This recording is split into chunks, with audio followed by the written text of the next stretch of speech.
Alors maintenant je vais faire, je vais terminer le châssis du rig, de ce rig là. Maintenant les cartes graphiques qui tiennent sur la table simplement. Tout ce que j'ai à faire normalement c'est faire le plateau, préparer la partie du plateau pour celui-là. Et après le tour est joué normalement. Alors voilà la deuxième rig que j'ai préparé également. J'ai démonté au préalable tout ce qui était sur la table. Du coup j'ai profité pour passer un coup sur les cartes graphiques avec le GDR sous pression. Et là, et puis là-bas au fond.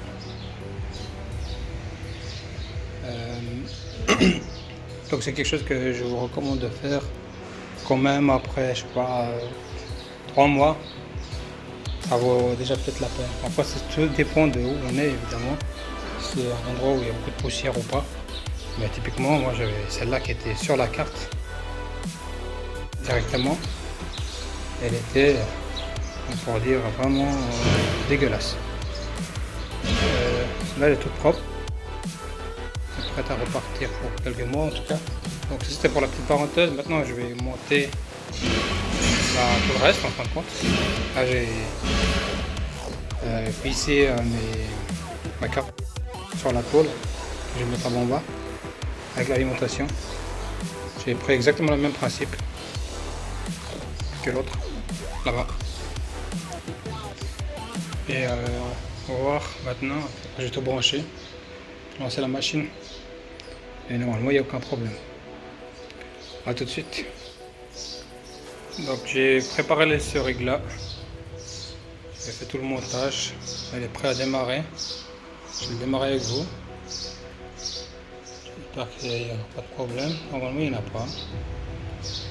Petit switch. Encore une fois, j'ai oublié l'alimentation, j'imagine. Là, voilà. Là c'est parti.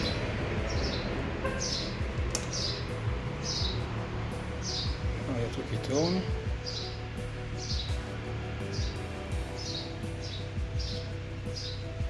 Le CPU.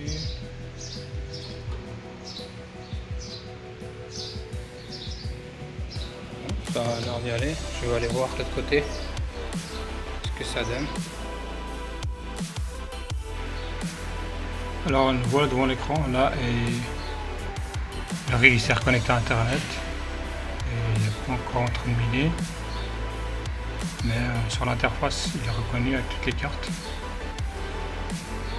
Donc la première elle ne change pas, mais là il faut que je change pour l'overclock.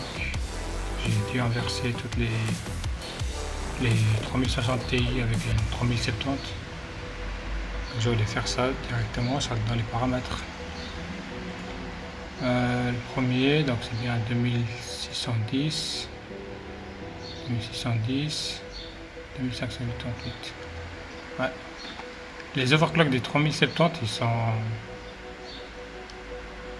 un chouïa plus petit que celle des 3060 Ti. Pour pouvoir atteindre en fait le même hash rate. Donc je vais faire là, je vais coller ici.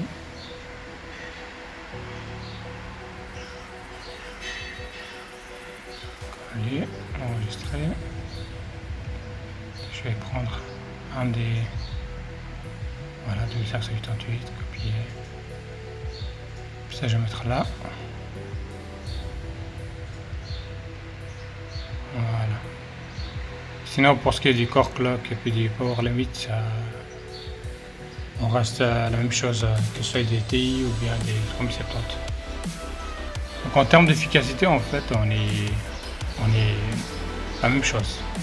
C'est en termes de prix en fait, surtout à l'époque, que ça butait. C'est pour ça que les 3060 Ti étaient plus avantageux. Mais au jour du jour, on n'en trouve plus du tout des 3060 Ti. Par contre, des 3070, moi j'en vois à l'appel. Mais c'est pas donné non plus. C'est à chaque fois un ticket par carte, quoi. Normalement, les hash rate devraient monter à plus de 60. Je comprends pas forcément pourquoi ça reste à 52. Je vais essayer de relancer la machine ou simplement le logiciel plutôt. Là, je vais donc redémarrer le logiciel.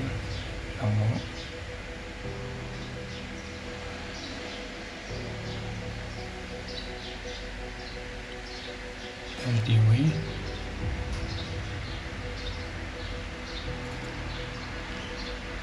La hash rate, la vitesse des hash rate va voilà, disparaître. Elle va revenir une fois que T-Rex s'est remis en route. Par contre, la différence aussi avec ces cartes là, la différence de température est quand même assez remarquable, j'ai envie de dire. Les 3070 sont quand même bien plus ventilés, gèrent mieux la température que les 360 Ti.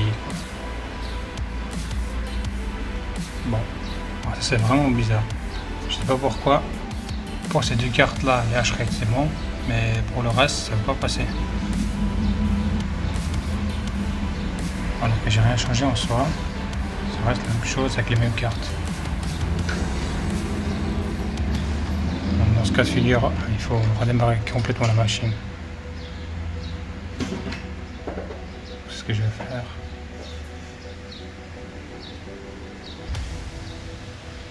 Alors j'ai relancé la machine et tout est rentré dans l'ordre. L'overclock c'est bien fait. Il y a juste le premier qui reste à 60, je sais pas pourquoi. C'est celui qui est fixé directement sur la carte, sans passer par le riser. Pourtant les paramètres par rapport à l'autre TI sont les mêmes, quoi. Après je peux pas monter plus que ça l'overclock, donc je sais pas trop ce qu'il faut faire. Et là si on regarde les ventilos, ils sont à 92%. C'est quand même très rapide.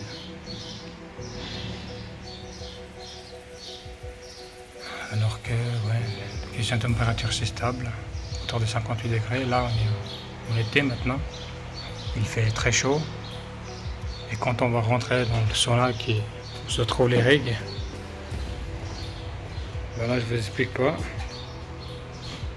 Vous pouvez, je pense, ouvrir une boîte de sauna également. En plus de gagner de l'argent avec votre rig, vous pouvez faire ça aussi. Puis oui, juste ça, voilà. Le montage que j'avais fait avant, c'est le rig d'avant. J'ai monté. Tout ce que j'ai fait là, c'est mettre du scotch double face sur la face arrière de celui-là pour pouvoir le coller directement là-dessus. J'ai préparé un même équerre pour le rig que je viens de terminer. J'attends juste les ventilos et les connectiques également. Quoique les connectiques avec celui-là, je pourrais directement le faire en fait. Faut que je regarde le nombre de ports de sortie pour les ventilos PWM 3 pins. Normalement ça doit être assez servi là-dessus. Mais dans tous les cas il faut un splitter, donc pour pouvoir brancher les ventilos 2 par 2. Je suis pas sûr qu'il y ait assez de ports quand même. Et ben on verra, c'est pas urgent. Donc voilà, j'espère que vous aurez apprécié ces vidéos et je vous dis à la prochaine.